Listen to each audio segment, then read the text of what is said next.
One law enforcement officer wrote on this forum about his current life situation of having to watch all of these evidence videos that are being taken in. They wrote, "No, you never get desensitized to it. You get burned out by it." I mean, some of the stuff I've seen, I can't get it out of my head. Stupid things like pet names that your partner might call you, like, "Oh baby, sweetie," or even "big boy," will bring back thoughts of you had to witness in these videos, and it's not a great experience. I have seen things in my life that I should never have seen. I mean, things that'll make your skin crawl, which is very scary to think about it. For those law enforcement officers, every piece of evidence that they receive, they can't just shove it away in a box or put it in a hard drive and go, "Okay, yeah, we've got the evidence. We're good now." They have to log every piece of that footage. They have to, in most cases, categorize the footage based on the seriousness, the violence, and even the age of the victims in the videos.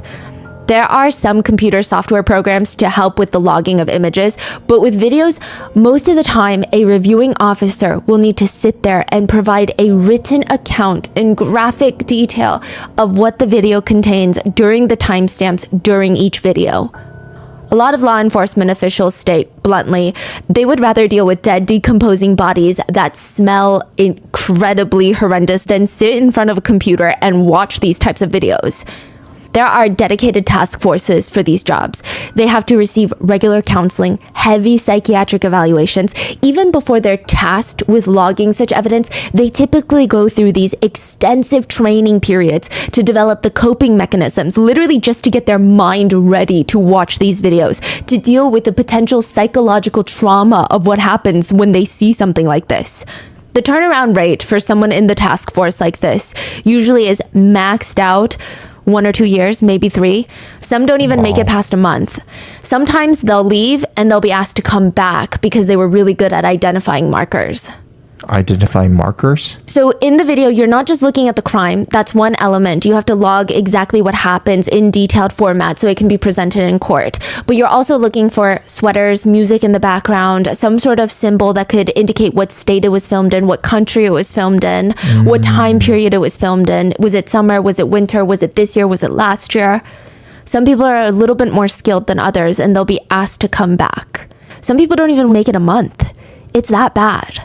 The Hollywood, Florida police are in a very tricky situation. They're dealing with both a dead, decomposing body, and they have about 20 hours of footage that they need to go through. They need to watch 20 hours of footage to understand the full picture of what has even taken place here. It was such a bizarre call. They rushed out to this small apartment complex. They found a man dead in his apartment, completely nude. His face was painted this very grotesque green-red color, almost striped. Striped green and red fully. He looked like he was wearing a mask. He didn't even look human. The entire apartment is a mess, like a hoarding situation. The only thing that stood out immediately to them, well, it's pretty unavoidable. Someone wanted them to find it. On the wall above the dead body, written in giant painted letters, it's taken up the whole wall, the entirety of the wall. It reads, "The 8mm tapes are a documentation of a crime, a terrorist matter. They are for the FBI." And it had an arrow pointing to a stack of tapes. Is that the 20 hours? Yes. So if anything is going to help them figure out exactly what happened to this dead person, it's going to be the tapes. It's not something that they can let linger or wait for a designated task force. One of the tapes is even titled "The Last Day." They insert the tape and press play. The man's death is entirely caught on camera from start to finish, from him heavy breathing before his violent end, and even afterwards he lets out this kind of gasp of air, but it sounds like someone gurgling mouthwash, and they just watch him die right there on the screen. Okay, we'll start rewinding the tape. They start rewinding the tape to right before he dies. And right before he dies, he had ripped the pages out of a book to make this little empty space, like a hidden compartment inside of a book. And inside of it, he had placed a bomb. He video logs that he plans on sending this book bomb, to one of the most well-known female celebrities in the entire world, straight to her home address. The officers stare at each other. Stop the tape right now. They pause it. Did we not just see a book that looks just like that still inside of his apartment? Get everybody out now. Get them out now and call the bomb squad. We would like to thank today's sponsors who have made it possible for Rotten Mango to support the National Network to End Domestic Violence, a nonprofit organization dedicated to creating a social, political, and economic environment in which partner-related workplace and stalking violence no longer exist. They provide legal resources and support for things like restraining orders and much more. This episode's partnerships have also made it possible to support Rotten Mango's growing team, and we would like to thank you guys for your continued support as we work on our mission to be worthy advocates. As always, full show notes are available at rottenmangopodcast.com. Now, before we get started, a few quick disclaimers. There are a lot of heavy topics in today's episode, references to hate speech, racism, violent stalking, and self-exit. Additionally, the perpetrator in this case states that he has a genetic disorder as well as struggles with his mental health. Obviously, it shouldn't need to be said, but just in case, these are unrelated diagnoses, and anyone with similar disorders or mental health struggles is not inherently violent, nor does this particular case represent communities as a whole. So with that being said, let's get into it. First of the 20 tapes, which we will refer to as the video diaries. 20 separate tapes, 20 hours long video diaries. It starts on Ricardo Lopez's 21st birthday. His present to himself is this: the camera to document his life, his art, and most importantly, his big plans. He looks at the camera. Do you want to see something funny? I'm going to show you who I am. And he pinches his cheeks, so his thumbs are at the edges of his mouth, and he pinches his upper cheeks to make like a very scary smiley face, and he gets closer to the camera and closer. I am a monster. Can you see me smiling at you? Comfort is what I seek in speaking to you. Something with I don't know, something that makes me feel better. For a long time I've been speaking into a mirror and being my own psychologist or whatever. I am a monster. Can you see me smiling at you?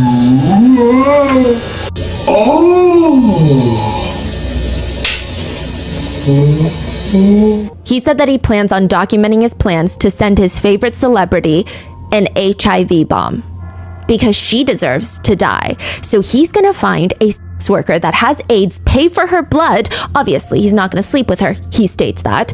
Then inject the blood into hypodermic needles, send her a package looking like it's from a PR firm from New York City that's inviting her to an AIDS gala.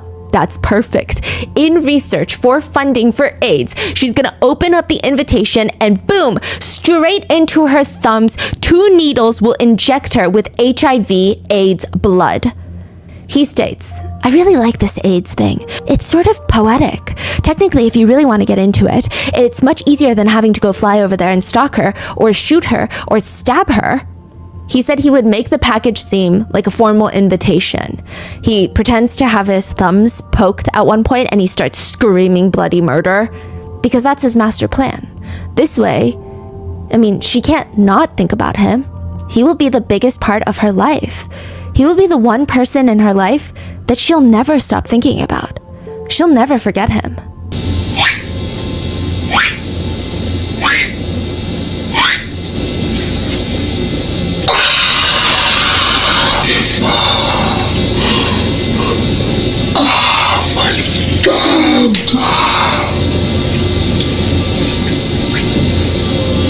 Those 2 hypodermic needles are going to poke her thumbs, thus introducing into her bloodstream HIV contaminated blood. So for the next 20 hours, that's over the span of 9 months, so he's not vlogging like 20 hours straight, he will start documenting his own mental collapse until he finally successfully mails a bomb to London. 9 months later, Ricardo Lopez would be dead. 20 hours of footage would be taped that shows his mind completely breaking apart, and he just gets further and further from reality. And a bomb will be sitting in a South London post office, getting ready to be delivered to a famous celebrity's residence. Just sitting there, rattling, bubbling, waiting to be opened. If you were to open the cardboard box, you would see a book in there, a book. And once you open that, everything would go to John, the maintenance man at the apartment building in Florida. He has had multiple calls about the same thing, which feels abnormal. It's September 16th, but it's still a little hot in Florida. But there's no reason for anything to be stinking up the entire place. Sometimes during the summer, you get trash left out. You mix it with the heat, the humidity of Florida. Yeah, it starts having a pungent smell that feels like it's piercing through your brain. But right now, it's fall, it's September. He makes his way over to the apartment building. And yeah, okay, it does kind of smell rancid. He had a few tasks that he wanted to do prior to all of this, but the smell is so intoxicatingly horrendous, he feels like he's gonna pass out. He starts investigating, which is basically just him walking around, pausing, aggressively sniffing, and then walking around, pausing, and aggressively sniffing. And he's trying to figure out if the smell gets stronger or weaker in certain areas. Right here is the most pungent scent. He looks up and he sees the door leading directly into apartment A. He scrambles to get the keys out. He knocks on the door. Maintenance. So the maintenance staff, they're allowed to come in without prior approval in this building to fix emergency issues, which in this case, it seems like it's an emergency issue. Everybody's been complaining about this. He opens the door and nobody's home, or at least nobody's responding. The smell just keeps getting stronger as he walks in. The entire apartment is trashed. It's disgusting. It's filthy, but not gross enough to cause a scent like this. He steps over random pizza boxes on the ground. He sees this this is a tiny, tiny cramped little apartment. And what takes up most of the space is this sculpture of a woman's face made out of clay. It's probably the size of my upper torso. It's like a paper mache type of face, or? Clay, I would say. Clay. Yes, and it looks professionally done. Like whoever is doing this, it doesn't look like something I would do. It looks well. It looks good. It resembles a person. You can tell this is someone. Yes. And if you're familiar with specific people, you might even be able to tell who this is. It's that specific in detail. It's just very strange. The maintenance man looks down, and there in the middle of the apartment, laying on the ground, dead, is a man's fully nude body. He looks not human. He looks like a monster. His body had already started decomposing in the Florida heat, so his body is different blotches of different colors. His face is painted red and green. His head is completely shaved. His eyebrows are shaved. It looks like he put on a Halloween mask, but only on the front of his face, but it's clearly not a mask. And he's dead. Did he paint his own face before passing, or did somebody else paint his face? But why? There's a giant pool of blood underneath him. John turns on his heels. He walks right out of that apartment. He immediately calls the police. Authorities rush in. They survey the scene, and it's confusing because was this man kidnapped? Is this a terrorist organization? Because remember on the wall it said it's a terrorist crime, a terrorist matter. This is for the FBI. On the fridge, the words N-word lover are painted, and there's one last weird note left behind. On a canvas, like an art canvas that you would get at the store, situated directly behind the dead body, are the words, the best of me. The best of me. The authorities are so confused until one of them points out, the man died from a gunshot wound to the head. It appears that the way he slumped over, he would have been sitting right in front with his head in front, directly in front of that canvas. Meaning, it seems like the intention being, given the placement, that his brain matter was supposed to splatter onto the canvas, and that would be the best of him. At the same time, other officers continue watching the tapes. I mean, they're already putting the tapes in and watching them because time is of the essence. They see the dead man, Ricardo, before his passing, taking the bomb and going to the post office and shipping it successfully. He ships it all the way to England, London, where the singer has a home. I better hurry up and go now. I want to go now. Driving an old car, 20 miles an hour. I want to go now. I want to go now. They rush to call Scotland Yard, which is the FBI of England. The package had already arrived in a small post office in South London, and it was about to be dispatched and delivered to the singer's address. But they caught it. Do you know the best way to defuse a bomb, if you can? Throw it into the water. It's to make it explode.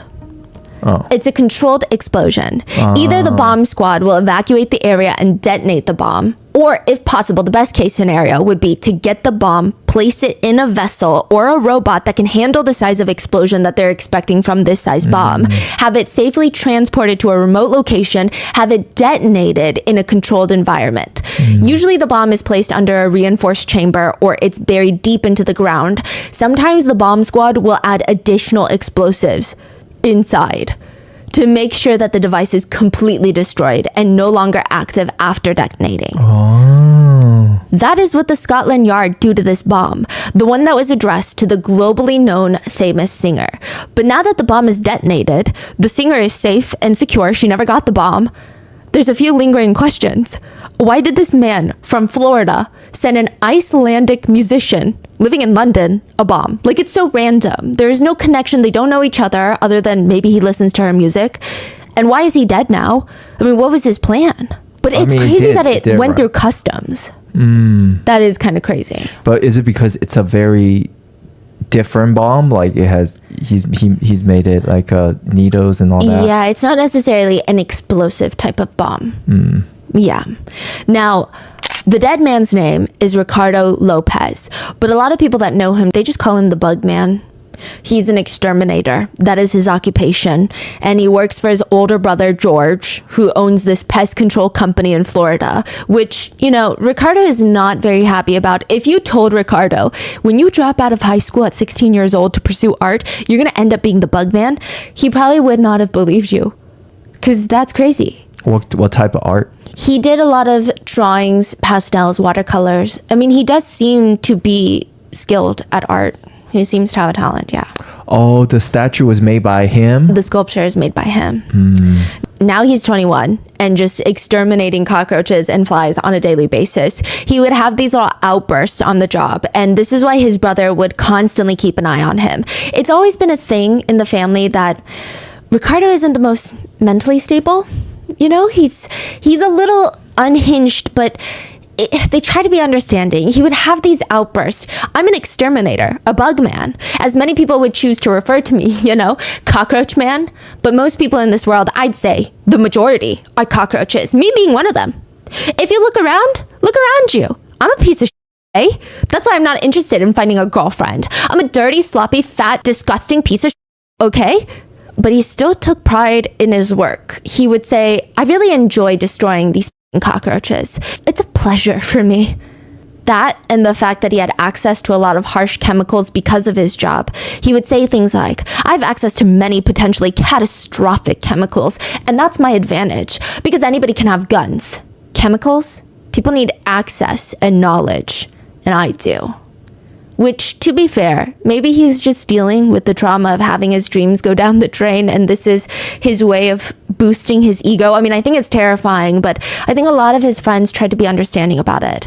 That's what his brother George and his friend Ralph thought. Other than these little outbursts at work, though, about how everybody is just cockroaches, other than that, Ricardo was typically okay most of the time. When he wasn't ranting about people calling him the Roach Man, he would have small, odd moments, but they were really small. So one time he was sitting with his friend, Ralph, at dinner, and the two of them are so close that silences throughout the dinner, no big deal. They're sitting in silence, enjoying each other's company, until Ricardo suddenly breaks the silence. What if you saw your ex-girlfriend working at a strip club? What? Just imagine her stripping down in front of everyone. The two start debating what they would do in that situation. And I guess the primary reaction would be shock, right? There's another moment of silence before Ricardo comments. Just because you kill somebody doesn't mean that you don't love them anymore. This is what the friend shared? He shared it in his video diaries. Oh. I told him, just because you kill somebody doesn't mean you don't love them. And he goes, yeah, you're right. Yeah, just because you kill somebody doesn't mean you don't love them. So I didn't expect that, but that's interesting. So yeah, I mean, Ricardo has these little quirks here and there. I mean, like a few years ago, there was another incident. Ricardo's family had walked into his room, and it was pretty terrifying. I mean, but also potentially amusing if they thought this was some sort of like YouTube prank. Starting from the top where the ceiling begins, all the way down to the floor, every single inch of every single wall is covered in the same face, a picture of the same face. Ricardo had taken a picture of one person and taped it all over his walls. Like those YouTube pranks. Exactly. But it wasn't a prank. I mean, what the hell? Like, what's going on? Is this the celebrity that he won't stop talking about nonstop? The one that he purchased all those magazines about? Is that the one? The CDs? Like, why is he obsessed with her? Ricardo would come home and try to convince them it's for an art project. It's supposed to be like creative expression. But the family would never forget because it was just so strange. Ricardo would later say this was his attempt to get rid of his obsession. I mean, think about it. If you're obsessed with somebody, if you're obsessed over a famous celebrity, how are you going to move on? How are you going to continue in reality? If you think that you have a chance at dating them and your whole life is being held back, how do you move on? He has to break the fantasy. He said, F it. I was going to desensitize myself. I had hundreds of photographs of her face all over my walls and everything. That way I would get sick and tired of looking at her face, and it would lose that magicalness. That was a big step for me. But clearly, it didn't work. That's not what happened. Because the police are now sorting through 20 hours of footage left behind. They're learning about his plan to send his obsession an HIV-infused bomb, and they just need answers because this case is going to blow up internationally. They need to figure out what to tell the public. Did he send other bombs? Is this a case of a deranged stalker? Did he stalk any other celebrities too? Are there other crimes that he might have committed? And why Björk? Why this celebrity? The tapes are only from Ricardo's perspective of things, and how much can they trust? From records, they can see that Ricardo Lopez was born in Uruguay before immigrating to the US as a kid. He first moved to Georgia, that's where he was raised, then to Hollywood, Florida. Georgia? Yeah. He was here. Yeah. But that doesn't tell them too much. I mean, the authorities, they reach out to people who would have known Ricardo when he was a kid, and they want to know because sometimes those with obsessive personalities, to the point that they become violent towards their obsessions, there might be signs when they're young. There might be little clues. Everyone who knew Ricardo was very confused on how to answer the question. I mean, he was close with his family. There was nothing to indicate that something was wrong. I mean, unless you consider being very shy a crime. He's just one of those kids that didn't make a lot of friends. He liked to keep his circle small. He was an introvert, very big introvert, actually. I mean, even now, he probably only had like one guy friend, two guy friends. When was this happening? 96. Oh, okay. Yeah, Ralph being one of his best friends. But you know what? Now that they're all thinking about it, he did have this thing where he was terrified of talking to girls. Like, terrified. But everybody just thought, I mean, he's super shy. He was extremely intelligent, though, so he just maybe not interested in dating? He did have this fantasy, though, that he would become this world-renowned artist, and that would occupy his mind since childhood. But he didn't become one, right? Well, he never applied to any schools. He was too terrified of rejection, so he just wouldn't apply.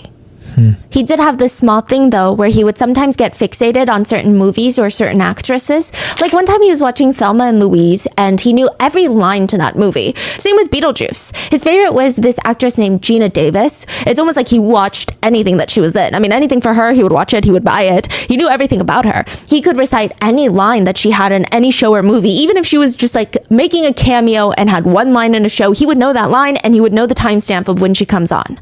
Which sounds a little bit alarming, but one day he went to go buy a magazine with her on the cover, and he realized that Gina Davis is now in a public relationship with fellow actor Jeff Goldblum. He was devastated. You would almost think that Gina Davis was cheating on him, that they were in a relationship or something, which is alarming, but he got over it, which is probably why his friends and family didn't think anything crazy about it. It's not that alarming. I mean, eventually he gets over it, so what's the matter, right? So why didn't he get over Björk? Why go so extreme? If you guys don't know, Björk is an Icelandic musician, and she is honestly, I don't know how to describe her music. I went onto Reddit. People describe her music style as unconventional, avant-garde, very diverse and eclectic, one of a kind, full of emotion. I mean, just very experimental. One person writes, it's a very emotional experience from a sonic form. Initially, causes much confusion and incredulous looks at first, and then it just creeps up on you until you are utterly and hopelessly in love with her music. I've never listened to her music prior to the research of this case. I might start after. I mean, not that she like needs my streams or anything. She's massive. She is one of the biggest names in music, to the point where a lot of other experimental artists, they all get compared to her. So for example, Grimes, she doesn't like being compared to Björk. She loves Björk, but she just gets annoyed that all experimental musicians get compared to Björk, especially if they're a girl or if they identify as like a woman, right? But that's how big she is. If you're in the experimental music world, everybody's getting compared to Björk. And that's like the highest compliment you could probably get. She was one of the biggest names in the industry. She's actually a very fascinating character. Her first album, which was an album full of covers of other artists' music, was released when she was 11. She just did it for fun. It wasn't a serious debut, but she still ended up selling 7,000 copies, which is kind of wild. And she has this very fascinating background, which probably contributes to the way that she makes her music. Her dad is this super conservative leader of the union type of figure, like the labor union. Her mom is an activist that everybody said kind of lived more of a commune lifestyle. They called her a hippie. Her parents are divorced, by the way, so she grows up between going to her dad's house, which is super rigid, very rule-oriented home, to her mom's free-spirited, everybody gets to do what they want. There's 8 adults living in that one house. Even the kids, the type of environment, just back and forth, back and forth. It's a very complicated background. Björk said that she loved and hated the experience of being so free on her mom's side. She said, can you imagine being brought up by 7 grown-ups who all hate work and all they want to do is play games all day and tell you 4-hour-long stories and make kites? She said she loved and hated. Yes, like she loved it and grew to resentment because when you're a child, you want order and authority at points. She said the house was painted purple, so... yeah. Later in Björk's musical career, she becomes very experimental. Apparently one time she wanted the acoustics of a song to sound a very specific way. So she went ahead and starts recording in a bat-infested cave in the Bahamas. She like went to a cave and starts recording in there. She wants to be in very particular environments that embodies the type of music that she's trying to make. She once said in an interview, a lot of what I was doing before was to please other people. It had been my biggest fear since I was 11 to be in the spotlight. In the band that I was in Iceland, I even tried to look as ugly as possible so that people would listen to the music, but not look at me. Being a woman gets in the way. If people see me as a object, it is their problem. And yet, there was this very, very big problem.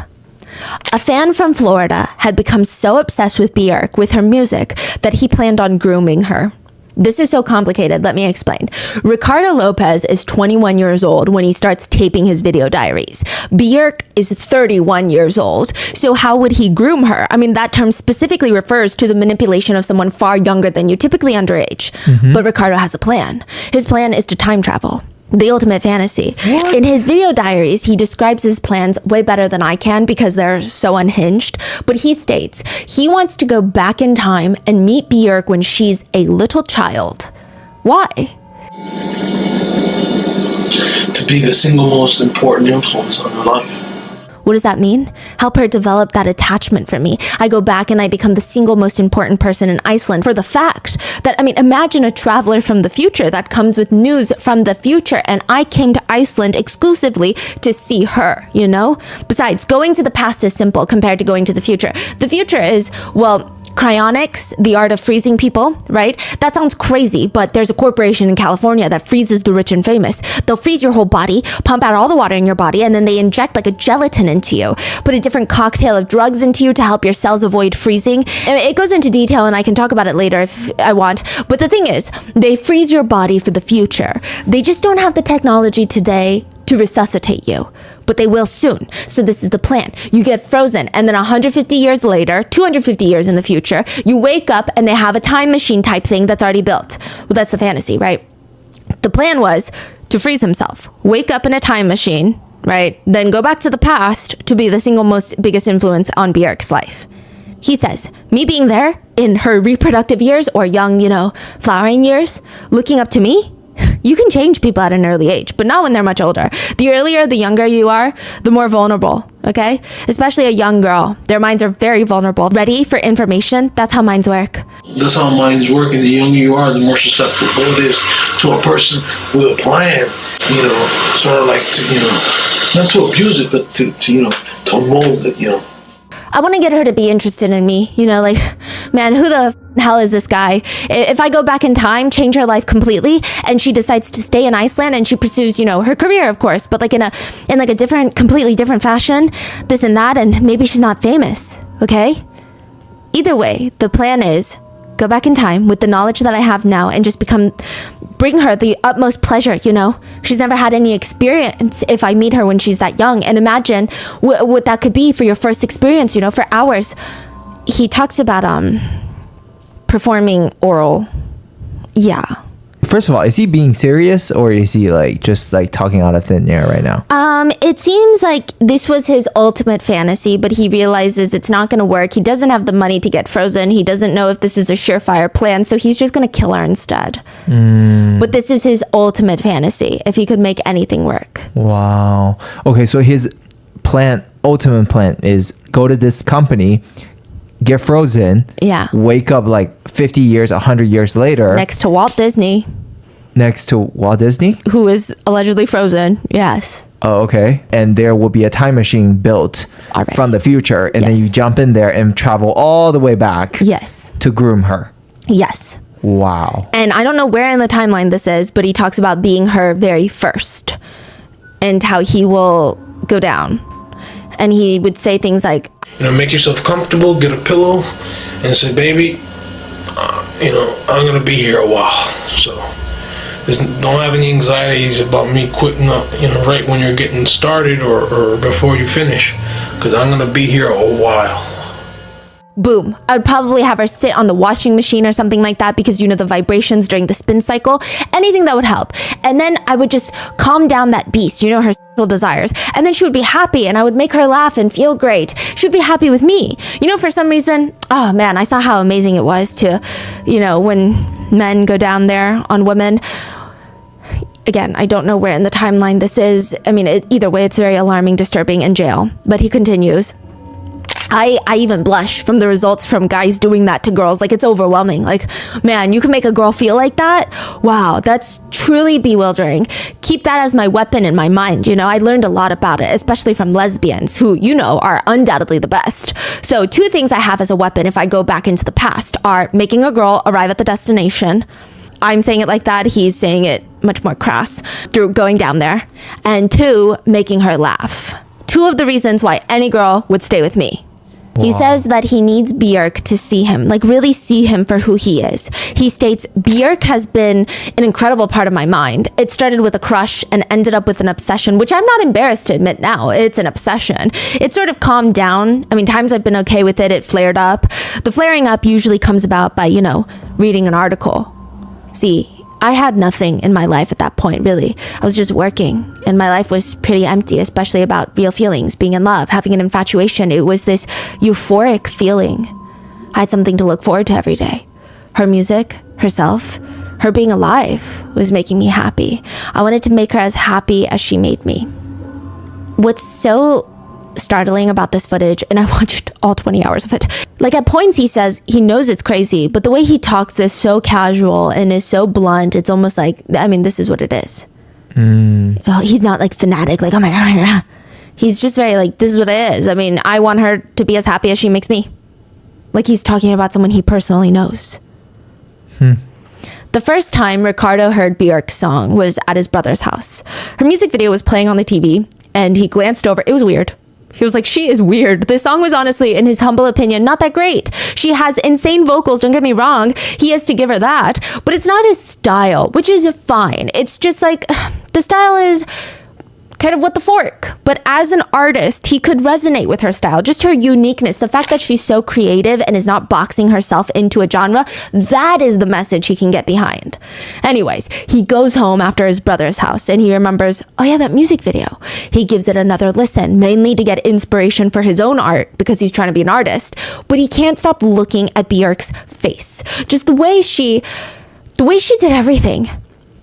He said it's just this mixture of beauty and strangeness.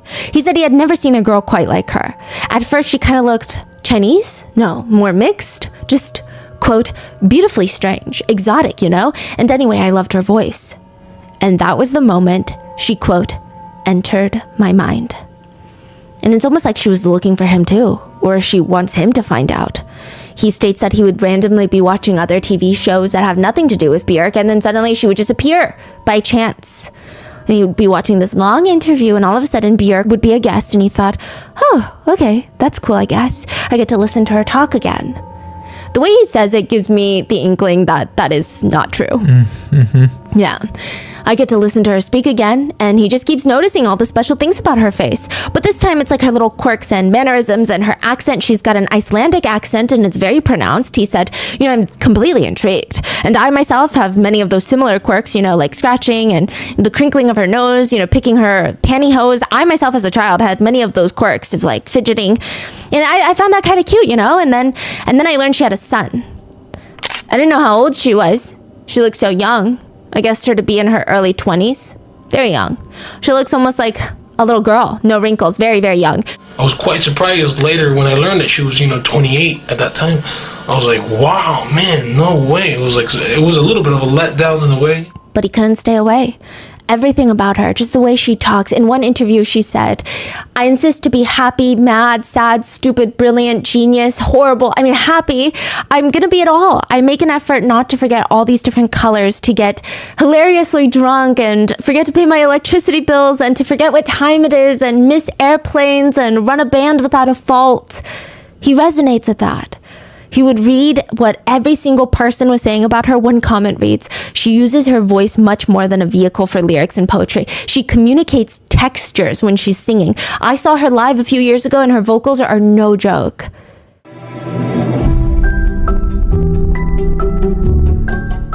I have been obsessed with watching C-dramas recently, and there is no better way to unwind after a long day than to play a show and really immerse myself in a whole new world while being entertained by the most honestly unhinged plot lines. But the worst part about watching shows in a foreign language is that you miss out on so many jokes and subtitles that subtitles cannot pick up on. So for me, it's so frustrating to feel like I'm missing a whole layer of the plot, because my husband is always like, no, let me re-explain this joke because it's a play on words. It means this, it means that. And it's just, that's not in the subtitle. That's why every evening before I watch my C-dramas, I use Rosetta Stone to teach me Chinese. And then when I watch the show, I get to revise all the new words I learned. And I love that Rosetta Stone teaches you words that you can immediately use. It's very applicable. I use Rosetta Stone because it is one of the most trusted language learning programs. It's available on desktop too, but I prefer using the app so I can use it anywhere. It's the only language app that I've been able to stick to using consistently. It doesn't ask you to memorize vocabulary lists or grammar rules because the whole learning process is supposed to be intuitive, and it works. With Rosetta, you learn to speak, listen, and think in your target language, and it's designed to feel like you're naturally picking up the language. The material comes in these bite-sized lessons that you can complete in less than 10 minutes, where first you learn the words, then the phrases, and then whole sentences. And my favorite feature is Rosetta's True Accent feature that gives you feedback on your pronunciation, which is what I struggle with the most. The app is really convenient to use, and you can even download lessons offline. So if you're learning Italian, for example, you could brush up on your vocabulary while on a flight to Italy. You could also learn French, Korean, Japanese, Arabic, or one of the other 25 languages that Rosetta Stone offers. The best part is, if you sign up now, you can get access to all the languages Rosetta Stone has to offer for the rest of your life for 50% off. Don't put off learning that language. There's no better time than right now to get started. For a very limited time, our listeners can get Rosetta Stone's lifetime membership for 50% off. Visit rosettastone.com/rotten. That's 50% off unlimited access to 25 language courses for the rest of your life. Redeem your 50% off at rosettastone.com/rotten today.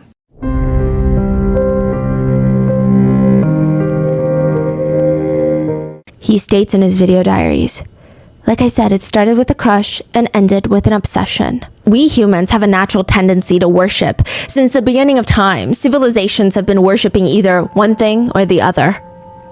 The sun, we have that need in us to look up and to worship.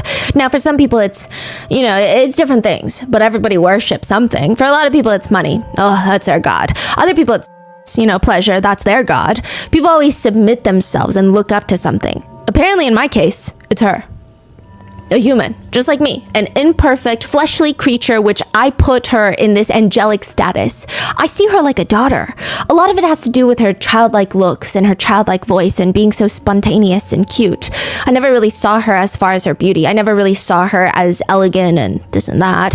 She's always been cute and smiling in the way she was like a daughter type of figure. The most I've ever wanted to do with her, I've never had thoughts about her, is just to hold her. I've had many fantasies of just holding her, just her holding me, so it'll be all right. Feeling her lungs, taking the breath of life and expelling it. It's quite a feeling, isn't it? What I just felt right now, I just felt a rush. It's kind of silly, but it makes sense. Technically, God had to fill the earth, bring males and females together. This is different. When you look at the person and you just want to hold them in your arms forever, I love you, just be there together, just me and her, and feel that bond. The reason why there's magnetism like that, now for anyone to tell me that that's not love, they're the ones who are out of their minds, because that's plain and simple. Because this is a very instinctual type of thing, because we're animals and stuff like that. The male, the instinct has always been that protective provider type of role. The woman instinctively has more of that caregiver, the preparer of foods, this and that. When a man sees a woman as a little bit of a childlike, helpless somewhat, he sees her like, submissive, and that's very attractive. When a woman blushes, it starts in the cheeks. And I always found that subconsciously attractive. Never really thought about it. She's blushing. She looks cute. I never thought of it. But it's flattering, Very childlike, very innocent. And then the flushing moves down the neck. And then after a while onto the chest. And that's a very response, okay? Because again, men like a submissive, helpless little girl looking up to you. Even back during the Victorian ages, women would sometimes have he goes on monologues. Where? Yes. Like, what video is this? Like, number 1? Oh. The introduction? Let me tell you, it's all merging together. I think this is like 5 or 6. Okay, so he goes on, he's just talking about his thoughts. Yes, nothing is very coherent. So as he's like making bombs, he will go on his thoughts. Sometimes he will literally just vlog. He'll come home after work and then just turn the camera on and share his thoughts before going to bed. And sometimes you're saying he's working on a bomb? Yeah. Is he vlogging the bomb too? Yes. And he's talking while he's working on the bomb? Like random thoughts? Random thoughts. Wow. Yeah. Even back during the Victorian ages, women would sometimes have heels, like 6-inch heels or something like that. And they'd be walking on their toes. They always had to have an escort that they, when they walked, because they would fall over. And that helped, because hopelessness is very attractive to males. Instinctual.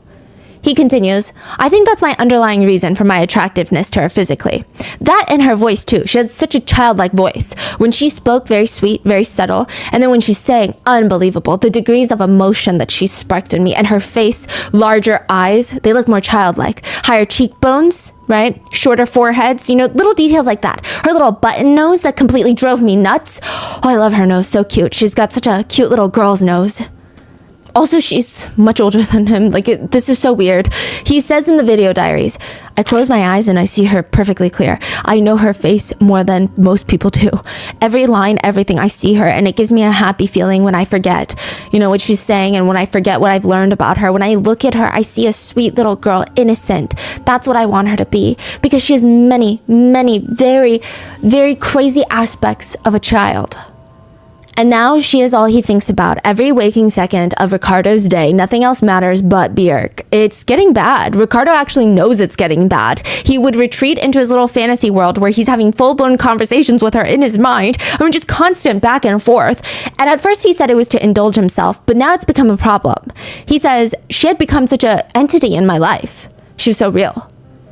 Every single thing that Björk put out, he had to buy it. He had to own it, possess it. Even if a magazine just had a small little who wore it best segment on Björk with one picture, he would buy the whole thing. It's like the more he owned of these products, the closer he was to her. He starts keeping up with where she's promoting what song, doing what tour. He was almost keeping tabs on all of her whereabouts. He starts writing a 803-page journal documenting his love for Björk. 803 pages. Everything he learns about her, how it makes him feel, he doesn't want to forget a single thing. Interestingly, his journals would bounce back and forth between his love for Björk. He wrote her name in that journal over 400 times. He mentions a few other celebrities here and there, and it's all interwoven with these monologues of how much he hates himself and he's a big loser.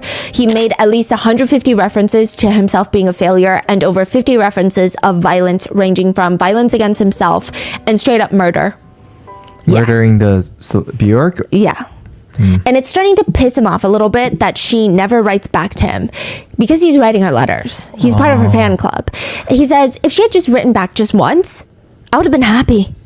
But she didn't.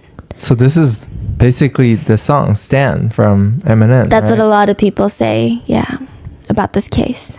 Instead, the worst day of Ricardo's life happens. Ricardo and his buddy Ralph were out to the movies one night, and they bought tickets, but they still had some time to kill before the movie started. So they head over to the Barnes & Nobles in the same shopping plaza, which is like a massive bookstore, and they start walking through the magazine aisle. He sees 2 magazines with Björk on the cover. Jackpot. He buys both. If Björk is on the cover, he doesn't even check the price. He grabs it. Double, same magazine? Twice? No, 2 different. Oh, 2 magazines. He buys both of them, throws it into his little basket. He's so excited, but he has to play it off cool in front of Ralph, make it seem somewhat normal. He just casually flips through it here and there. And then when he gets home, he starts really analyzing it. The first magazine was good. I mean, she just has the most enchanting look. He says, when I first looked at her, wow. She blew my mind completely. I've never seen her look like that before. Those olive green eyes. But by the second one, things are starting to get weird. In an interview, all Ricardo remembers or wants to remember from this is that she talked about having a rough relationship with alcohol. He scrambles in his diary. She's an alcoholic, big time. Which is not very childlike of her. He did not like that. Yes. He's mad? Is he mad about that? Yes, but nothing compared to this. And she has a lover. So at this point, she already has a son. Yeah. But there in the print, in the words, states that she's in a relationship with a music producer named Goldie. He flies into a rage. He starts spiraling in the video diaries, thinking about what the 2 of them have done together intimately. He says, she broke the worst law you can break, in my book. She went out with a black man and f***ed him. Oh. Probably went down on him too. Who knows? She probably even got him in the back. Like, he goes on a rant of how all the black men are taking the white woman. Side note, he's from Uruguay, so he's South American. Okay. Yeah. I guess it's like... Okay, so it's very interesting. A lot of people have analyzed this, and I don't know if I should be in the one speaking of this, but in the beginning of the video diaries, he's very much white passing. His cadence, I guess, is what you would consider more American. You don't hear much of his accent. And he has this like fluffy, floofy hair that looks very quintessential, I guess, like white. But then throughout this diaries, he starts shaving his head and he starts letting his accent come out more freely. So it's very interesting. I don't know. Why did he shave his head? Oh, he has like a mental break again throughout the video diaries, and he declines physically and mentally. So he just shaves his head twice. Just a little mental break. Yeah. Okay. We'll get into it. Oh, okay. So he starts ranting. There's less than 3% of white women in this world, okay? But to let you know some of the facts, to remind myself, 3% of white women in this world that are of childbearing age. 3%, that's it. And now they're dating black men? Well, he doesn't even say black men. He uses like a lot of slurs. He also goes on to state that the best type of place for him to attack, another fantasy of his, is to go, quote, shoot up a place, and the best target, quote, would be a fucking rap concert. The best target would be a fucking rap concert. Oh my god. Those are the type of people that will love to exterminate. I'm gonna die fine, but I'm gonna take all you motherfuckers with me. Whoa. He continues, this is a satanic thing that she just happens to be with a fucking... Like, it's set up for me to do something. I know she's been with other guys before. You think I like that? No. But what I do many times, I try to think, it's not that big of a deal. It's not a big deal. It's not a big deal to me, though, because I'm a virgin. I've got tons of footage of it, all different kinds, but I'm a virgin. I've never known a woman. And she's been with a French guy, and they say the French are the best lovers. I wouldn't know if that's true or not, but I guess she knows. And now she's gonna marry this black guy, and I've already told you, that's unacceptable, It's completely unacceptable. He claims that he's not just upset that she's dating someone, but it's the fact that she's dating a black man. He says, for her, a dick is a dick, But I'm a piece of shit. The reason why whites are so afraid of, black people taking their woman is because, like the saying goes, once you try black, you ain't going back. And me having seen many graphic movies, yeah, most black men have very big private parts. That's true. It's very true. Do I find that threatening? Yeah, my dick is about this big, Oh. He holds up his finger to show about 2 inches of length. Maybe 1. And I did see, because he is naked. It does clear. He continues, I've never dreamed of her. The only thing I've ever fantasized about is maybe just bringing her pleasure to satisfy her needs, you know, just going down on her or something like that. Just giving her pleasure, fulfilling her earthly needs, not her, because I know I'm insufficient for that, okay? I have prostate problems and I got a little and I'm fat and I have no stamina. Anyway, just like controlling her needs. That way she doesn't have to go out and get it. I've never really fantasized too much about being in a relationship because I can't be in a relationship with anybody because of my emotional conditions.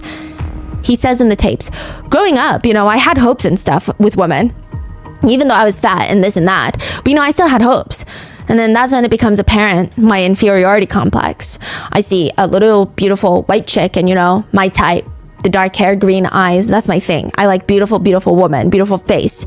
And then they see a black man. And if one day I meet up with a chick like that and she's been with a black man and I got a little dick, it's just going to give me problems.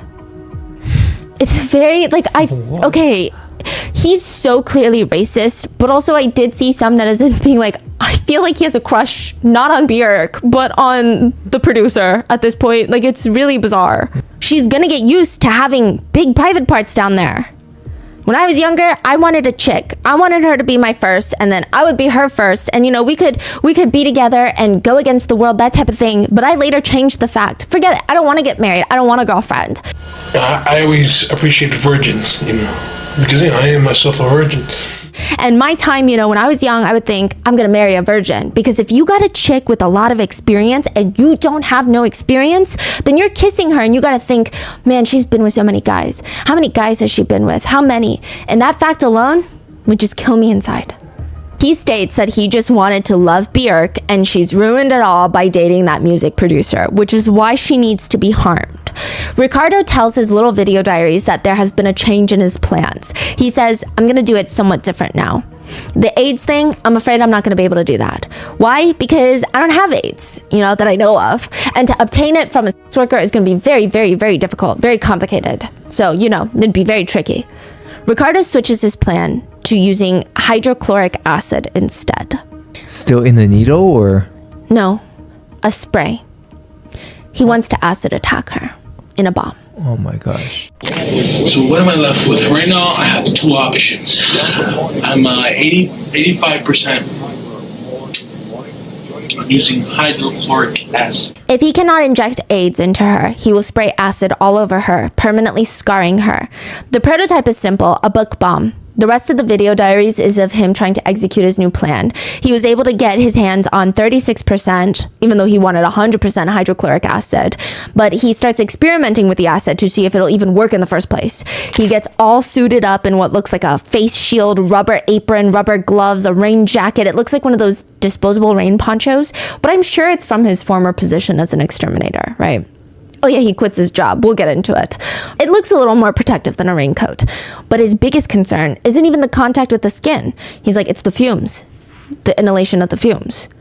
Now, the camera ends up malfunctioning, so we can't see what the results of the experiment are, but he does test the hydrochloric acid on pizza, bread, vegetables, and then ultimately a little bit of on himself. All with very, very disappointing results. He says, I'm not too happy with it. I don't think it was enough. I touched it with my hand. I touched the surface of it and nothing happened. Nothing happened on the pizza either. It's just soggy. Which is how he moves to sulfuric acid. Sulfuric acid is the most commonly used acid for acid attacks. It is highly corrosive and you can find it in household products like drain cleaners. It just melts things away. On humans, it'll cause at least severe burns, and then it can get even into the territory of deep tissue damage, leading to permanent disfigurement, blindness, long-term psychological trauma. And this is doing it for him. He compares the two acids on pieces of salami. The hydrochloric acid, it turns a tiny piece of the salami into a deeper red color, almost as if someone got a sunburn. But the sulfuric acid basically kills the salami with dark splotches of burnt meat all over. It's going to be the sulfuric acid. He starts manufacturing his own spray mechanism. Basically, this is his getup. He's going to have hollow out a book. He's going to send letters to Björk's management and say, hey, I want Björk to read this script of this movie that my massive Hollywood company is producing. Maybe she wants to be a part of it. He's going to ship over this book, and inside of it is going to be a hole. When you look at it from the outside, it looks like a book. But when she opens the cover to read it, there's going to be a mechanism that gets triggered, and it's going to splash sulfuric acid all over her face, chest, hair, everywhere. The biggest problem, though, with the acid is that once you wipe it off, like if you were to wipe off sulfuric acid instantly, the damage lessens by tenfold. It's still probably going to leave scars, but it's not going to be as bad. If you're able to wash it off almost immediately, it's not going to be permanent. He says it takes time for this at least a minute to do some serious damage, I would estimate. I don't know, perhaps at least a minute, 60 seconds. Now that's the problem. Let's say I got the book. I opened it and that all over my face. The first thing I would do is run to the bathroom. If you splash a lot of water on you and then you just wash it off, it's going to do minimal damage in comparison to what it would be if it were to stay on your face for at least a few minutes, couple minutes. That'll be beautiful, man. So this is what I was thinking. As soon as you open the book and wait for like 2 seconds, let the acid go, let her scream, and then say there's going to be a voice trigger, like a little stereo system, a cassette that starts playing. This is a bomb and it'll blow up and destroy the house. The first thing she's going to do is grab her son and get the out of the house, get her child or whoever's in that house, get the hell out. She's going to worry about her face afterwards. I'm counting on that. Of course, I'm not going to have an explosive in there. But just the fact that a countdown, 20 seconds, this will blow up, let her run out the house, all burning up and stuff, and then wait till, the bomb, the house blows up, which is not, and then all that is going to be eating up her face, little by little. That's a hell of a plan. Very insightful, very sadistic. But because this is what happens if you splash all that on you and then you just wash it off, it's going to do minimal damage in comparison to what it would be if it were to stay on your face at least a few minutes, couple, 3 minutes. That will be beautiful. It burns right through clothing like that, man. Makes holes in clothing. So that's going to be fucking beautiful. Like I said, I'm not going to let pride stand in my work whatsoever. I don't care how much work I do on this little thing. My goal, as far as this concerns me, is to screw her up psychologically. The trust factor, just completely rape her mind, like completely destroy that, screw her up completely, and then of course, her up physically, okay? Ricardo starts sketching out Björk's face on a giant slab of cardboard. He does not use his so-called artistic skills on the drawing. He's mainly focused on getting her to be a somewhat believable size on the cardboard. Once he's done, he hangs up the cardboard sheet with Björk's drawing onto his shower wall. He uses his little canister that he's been preparing to put the acid into. He mixes water with black paint, puts it inside, shakes it up, lets it spray all over her. And this is supposed to be a simulation of what will happen to Björk when she opens that book. It looks like someone threw 50 water balloons at a target. It's a lot of liquid. Dense liquid. It's not like a mist. So it looks like it would work and it would be bad. It appears fatal. I mean, it gets all over the cardboard, Björk's face, neck, chest. Ricardo steps back to admire his work and he grabs the camera and he shoves his face in the camera. Direct fucking hit. That's what I did. Now that there's fucking art. I'm doing and I mean, all over her face, all over her chest, especially here. Man, when she takes that shirt off, it's just gonna rip it off. Her flesh. Fucking beautiful. That's gonna be fucking sulfuric acid, dude. I had no idea it was gonna explode all over the place so much. Wow, that's good. Because any people around are also gonna get up too. That's beautiful. I'm in love with what I'm making. Hopefully I'll be satisfied with the whole mechanism as much as I am with this. This is just way beyond my expectations, way beyond. Much more. That's going to be f***ing sulfuric f***ing acid, dude. Sulfuric f***ing acid. Okay? He gets excited. He says the only better thing from this plan is if he can get her and her son at once. Her son's like 5. What? Can you imagine if I get both her and her son? 2 birds, 1 brick? That's how he says it.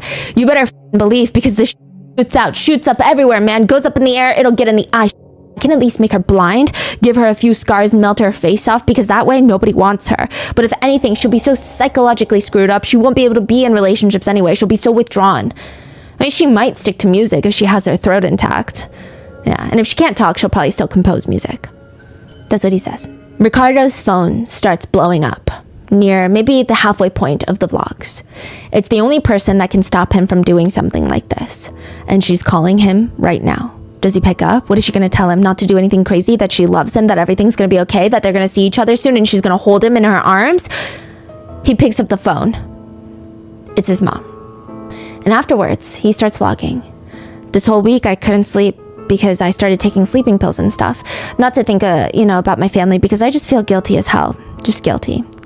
So his mom lives in Uruguay, and his brother George, aka his boss, has been sending sly little reports to the rest of the family about how Ricardo is doing. And clearly he sees a decline. He doesn't know how bad it is. Ricardo's really good at hiding it, but he sees something is happening. And he thought he could trust his brother George, but he's just been reporting everything to the parents, like the fact that he recently purchased a gun. His mom is crying over the phone, begging Ricardo to promise them that he will never buy a gun again, that if he loves them, he will never touch the gun. This is when we see a big shift in the vlogs. In the video diaries, it does seem that Ricardo takes a step back from his plans. His mom does seem to have an effect on him where she can kind of somewhat bring him back to reality. I mean, don't get me wrong, he's still fully infatuated with Björk, but it's almost very briefly seems like even he himself realizes how bizarre his plans are. He's trying to at least see things in a reasonable, rational manner. He vlogs, I put it into balance. Who should I dedicate my attention to? My mother or a complete stranger? Of course, my mother. I put it into more perspective now as far as my plans that I had with her. Notice how I use the word had? It has been temporarily postponed. Why? Well, partially because I'm worrying about my mom right now, but my first attention is my mother. As a matter of fact, in a couple of weeks, I'm going to be visiting her in Uruguay. On top of that, after talking to his mom, he rented...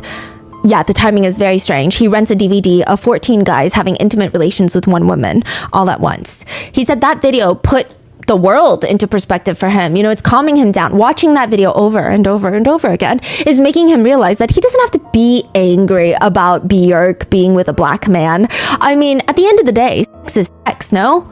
And this woman in the video was with a black man, with an Asian man, with all sorts of men. And he's just losing all the initial anger that he felt because he says, I was very pissed off at the beginning, but she's a grown woman and this is not anything, in this world, everybody has sex. If it wasn't sex, I wouldn't be born. And besides, being with the black guy, I mean, after seeing that video with all the different colors and all that, it's all the same thing.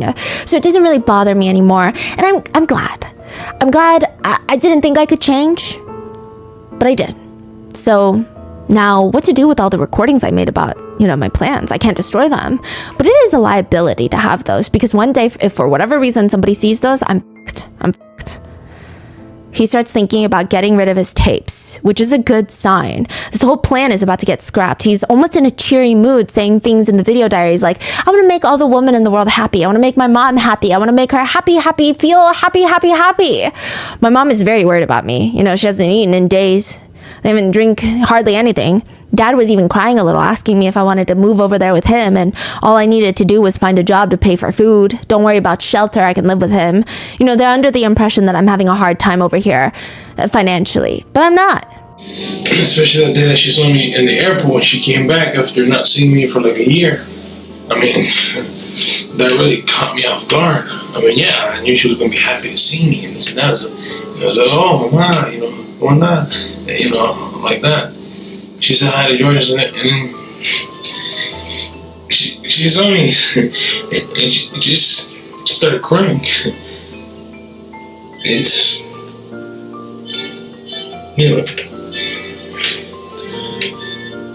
she was, Ricardo, I wonder if the parents thought that he's about to do something to himself? Yeah. Right. Okay. So they didn't think that he's about to hurt someone else. No. And a series of incidents start taking place that turns this whole thing around and almost speeds it up. Ricardo gets into multiple fights with his brother. He gets very lazy at his job and he quits his job in anger. So now George, his older brother, is no longer going to be the one keeping tabs on him. And Ricardo feels like his life is over. He's got no financial means. He has no contact with the outside world. He is going to be able to live on $2 a day on food. He has no cable, no TV, no phone service because all of those are getting cut off. He's about to get evicted. He has nothing and nobody and no backup plan except his plan. So he just casually vlogs again with his hair shaved. I'm gonna do it. He starts ranting. She was the chain that was holding me to this world besides my mother. I mean, that sounds horrible, but the chain with my mother is because I feel debt to her. I owe her. But with Björk, it's not like that. I have this link that's love. Anyway, this link that was holding me to earth each day is gone. Is what I'm doing an act of vengeance? I'm not exactly sure, but I'm gonna destroy her. God damn it, Hey, I was wasn't asked to be a part of this. That's the problem with having kids. This is the problem. The people have kids for selfish reasons. People avoid childbirth control for selfish reasons, okay? And you have to ultimately pay for every mistake that you make. That is the problem with having kids. Wait, what about kids? He's basically saying this is his parents' fault. You can raise them the best you can and this and that, and they can end up all screwed up like me, okay? I could be a lot worse, but nonetheless, I'm going to bring my parents and my family a lot of pain, a lot of shame. But I was not asked to. None of us are asked to be brought into this world. It is a crime. It is a fucking crime to bring children into this world, and you shall pay for it. We live in a world of monsters. Do you understand that? A world of monsters. I'm going to die with the monsters, so I will die as a monster. I'm not going to die an innocent man. And I held up as long as I could. My original plans were for my parents to die and then for me to do this shit, but hey, things change. I mean, this is gonna destroy my family. This is gonna be a skeleton in their closet, but I can't live for them. If I'm gonna live, I have to live for myself. I can't do this. I can't be alive to please others. It's not gonna work. I'm too selfish for that. So, I mean, I'm sorry, but hey, I gotta do what I gotta do. So he finishes creating his acid bomb and takes it to the post office to ship it. He brings a gun with him just in case, because he states he cannot get caught. He would rather die than go to prison. I will walk over there. I have my handgun loaded in my sack here. So if I don't return, I just want to say goodbye to everybody. I better hurry up and go now. I'm going to go now. He says he is successful in shipping the package. So other terrifying moments from the footage include him making comments about his body. He talks about how he has an extra X chromosome and 1 in every 1,200 people have it. And most of the time people don't even know they have it, but some people have symptoms, and his symptoms included enlarged breasts. So he's stating even when he is thinner, he has large breasts. He just has a lot more breast tissue that becomes fattier. Yeah. So at one point he is ranting about that. He also holds up a giant power tool and he states that he can't use it though because his neighbors are going to hear the power tool. And he comments, "This is like me having a big dick. It would just be pointless. I still can't use it." In another segment of the video diaries, he's rubbing his eyes, stating that he has all these allergic reactions to the chemicals that he deals with on a daily basis as an exterminator. And he comments, scratching, "Oh, the pain hurts. My body is sending endorphins," like the expression, "oh, it hurts so good." A lot of that can be applied to sex too, especially for women. They're getting around, and it hurts for some, but it feels so good because of the endorphins. There's another point in the video diaries, he starts talking about how he was on the road and he saw a car that flipped over 3 times and crashed. He and his friend pulled over and they see a bunch of girls get out of the car, maybe in their 20s. One of them had a busted lip, the other one had a broken ankle, had blood from her head. So they stopped to help and wait for the police. One of the girls was clearly in shock, major shock. She looked good, but she was in shock. Not good, but she looked okay. Mm-hmm. She's sitting down and he could see the outline of her private parts through her tights. And he said, "I'll be frank with you. I was not sexually turned off at all by the blood." That's all he gives us. He also mentions that he ran out of toilet paper, so he has to go back to using his hand. He also mentions how he is his worst enemy and he just needs the bomb to be mailed to London, and he is able to successfully do that, if you will. But none of it matters because it will be traced back to him, and he knows it. He knows he cannot outsmart the FBI, nor does he want to. He just knows he needs to get it to Björk, ruin her, and then he's gonna die. He says, "If they come bust down the door and arrest me, I go to prison, I become a in prison, okay? I can't let that happen. I'm not gonna survive at all in prison." He starts preparing for his death. He says one final message to Björk. He says, "Dear Björk, everyone's safety depends principally on the fact that nobody wishes to kill them. We have come to depend on what we have called the goodwill of civilization. But Agatha Christie says murder is easy. It's unfortunate that we live in a world of monsters that wish nothing more in their hearts than to strip you of every possible joy in your life. So thus I introduce myself, to strip you of every possible joy in your life. I intend no lesson to be taught. I have little insight, no ideas, no solutions that can make any difference. I just want to make you cry. I really doubt any success in this attempt. This was but just my low-risk mission. I am, though, ready to embark on my last attempt. Your death was not my intention. What you will give me is your pain, in exchange for my family's despair of my death. My death is really less related to my obsession with you. It's my unwillingness to partake in this world for various reasons. My mission, though, is related to you, because it is my last joy. Honestly, your only mistake was having caught my eye. I really should not blame you for not being what I wanted you to be. You being a mother, there is nothing more than I could take from you than your son's innocence.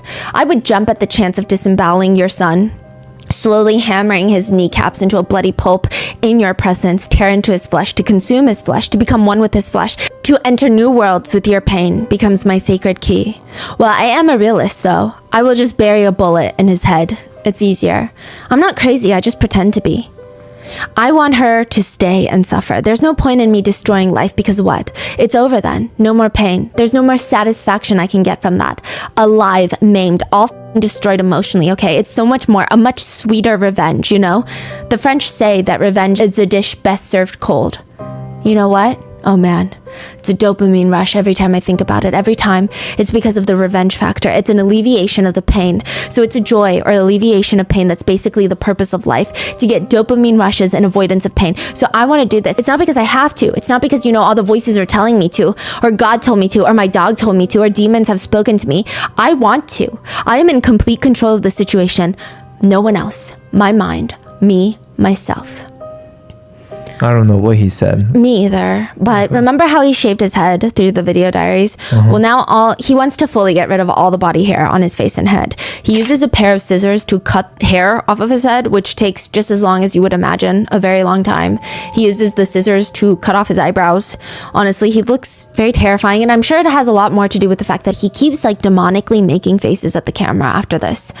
He doesn't talk much in the very last tape. He just slowly starts using face paint to draw red zigzags over his face. Like an artist doing a new project, he takes his time and he uses a small paintbrush. And then he uses the green to fill in the other marks like a stripe. Oh, also he paints his nipples red. Is there a reason, meaning? Yes. So he says that it's going to help his family. He says, this way, if George finds me, it won't be that much of a shock. It'll be a depersonalized type of thing because I look weird as fuck. And I hope that'll be a coping mechanism for him. So I'll look just so unrealistic and unlike myself. So that should help. I mean, I do feel really sorry for their pain sometimes. But I don't think so. I think this is his way of trying to be artistic and weird. He sits down and he plays his favorite Björk song called I Remember You, and starts preparing himself. He starts breathing very, very heavy. A lot of netizens have stated that at this moment, it almost seems like he's having a battle in his mind where it almost appears that reality is fighting to take over. And there are moments where it seems like he's about to pull himself out of his bizarre plans and his fantasy and perhaps come back to reality. But alas, he does not. He starts breathing very heavy, almost like he's hyperventilating, and then he self-exits. At the end, you hear his body make one last breath. It's like a gurgling noise. Ricardo's family were notified of his death, and they knew he had been struggling with his mental health, but it had been that way for most of his life. But because he had recently been seeing a therapist, he had sought out a therapist. He made the initiative to get help. They thought things were looking up. So side note, during all of this, Ricardo was seeing a therapist. And to be fair, the therapist did not notice anything alarming about Ricardo's behavior. And I don't think this was a case of a therapist or a family being totally negligent. But Ricardo sought out professional help just so he could get prescribed anti-anxiety medications because he didn't want to feel anxious about his plans. He didn't want to feel anxious when he went to the post office to mail the bomb. None of them knew how bad all of this had gotten. I mean, he was pretty secretive about it. They were constantly checking up on him, his family, and he vlogged about it. They would come check up on him and he would have to hide all of his supplies. It does seem like they did make as much effort as they could with their current situation and their own personal lives going on. So one group of people think that Ricardo is a very sick man that tried to talk through his very confused feelings and thoughts to a video camera, that ultimately he was sick and troubled and he needed help. Some people stated that they can't help but feel bad for him. Another group of people believe, he's very clearly a sick man, We feel sympathy to a degree, but why do sick men keep victimizing other people? Like, why do people always have to become victims when a man is sick in the head? I mean, you could argue there's lots of sick men, there's lots of sick women, there's lots of sick people everywhere. They don't send acid bombs to their favorite celebrities because they're sick. Yeah. I mean, what are your thoughts? Which group are you in? Because even though the acid bomb was intercepted, it did not physically hurt anyone. I'm sure the harm was done to Björk and her team. She made a public statement afterwards where she stated, "I was very upset that somebody had died. I couldn't sleep for a week, and I'd be lying if I said it didn't scare the out of me, that I could get hurt, and most of all, that my son could get hurt." But she still sent flowers to Ricardo's family because they too lost someone special. Well, it's just kind of a very sad thing, obviously when somebody shoots their face off, it's terrible. So it does seem like everyone is agreeing that Ricardo's family did try. It doesn't seem at all like they're just like this negligent family that was like, okay, whatever, you go hurt people, we don't care. She said, "I just find it very sad that people get into that kind of state, Well, I'm very upset, obviously." Soon afterwards, she had a new song come out called So Broken. She stated she created it while she was dealing with the trauma in her kitchen. She was just in her kitchen all day, dealing with the PTSD, and the lyrics go, "So broken in pieces, my heart is so broken. Here I would go trying to run ahead of that heartbreak train, thinking it will never catch up with me. I'm so broken. I'm trying to land this airplane of ours gracefully, but it seems like I'm just destined to crash." I'm not sure if this fact changes anything or would have changed the sequences of events, but a day or two before Ricardo dies, Björk and Goldie, her boyfriend, had broken up. Obviously, it has nothing to do with Ricardo. Neither of them knew of him at this point, but it just hadn't hit the press yet. Again, I don't think it would have changed much. I truly don't think that Ricardo was doing all of this because Björk was dating a black man. I feel like it might have only stalled things. His obsession might have even grown bigger until she inevitably does another thing that he does not, quote, approve of. Now, side note, the package was in South London en route to Björk's address, but it would have never gotten to Björk. She has a whole management team that fields her packages first. So unfortunately, it could have severely injured or killed someone on her team that was just doing their job. And thankfully, it was caught before it got to that point. On top of that, Björk wasn't even in London at that point. She was actually in Florida, in the same state as him. What? And that is the story of Björk's stalker. What are your thoughts? It's terrifying. I wonder, like, he can't be the only one, right? And I also wonder, this happened in 96. What would he be like today? Because things are so much more connected. You can find like a million times more information about someone on the internet. Like, does that make things so much worse? Or is there more help to be found through online communities, or is it just going to be so much worse? I think so much worse, because the way that he was obsessively somewhat tracking her, I think that he didn't know that she was in Florida because there was a delay in the news cycle. But I wonder if this was happening in today's age. If he knew, would things be different? Right. Yeah. Terrifying. So please be safe out there, and I will see you guys in the next one.